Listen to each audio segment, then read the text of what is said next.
All right, part 2. Here we go. So now on the part of the test, we're still graphing the inequality, but we also have to solve it. And remember, I told you that's like solving an equation. Don't get too distracted with the inequality. Pretend it's an equal sign. In this case, we want n by itself. So to do that, I'm going to add 15 to both sides.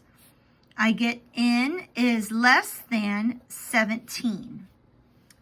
So I come over here, n is less, 17's my number. That means 17's the biggest. And everything that's less than 17, we shade. I come over here, -9. Do you see the work I'm showing, students?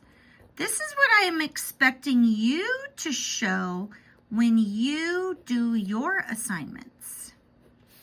This turns to 0, and now I have -9 and a -9, which equal -18.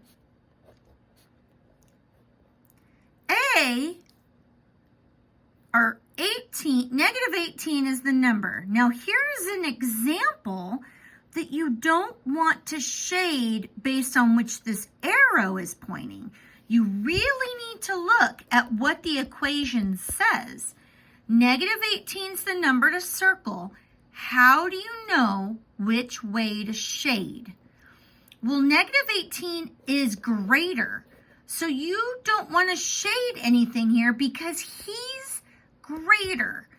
And all of this is less than. So that's how we shade that. If I come over here, I have -380 is less than 19b. This means I'm multiplying. So if I divide by 19, both sides, I get -20b. B is greater than -20. It's an open circle. B is greater, so everything that's greater is the way I graph. When I come over to this one, 3 is greater than or equal to n over 4. I'm dividing here. So to get n by itself, I need to multiply by 4. That 4 equals a 1. And now I'm going to multiply over here by 4.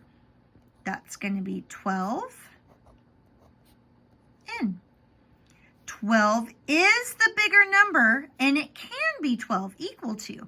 So I'm going to shade in the 12, and n is less. So we're going to shade all that's less right there.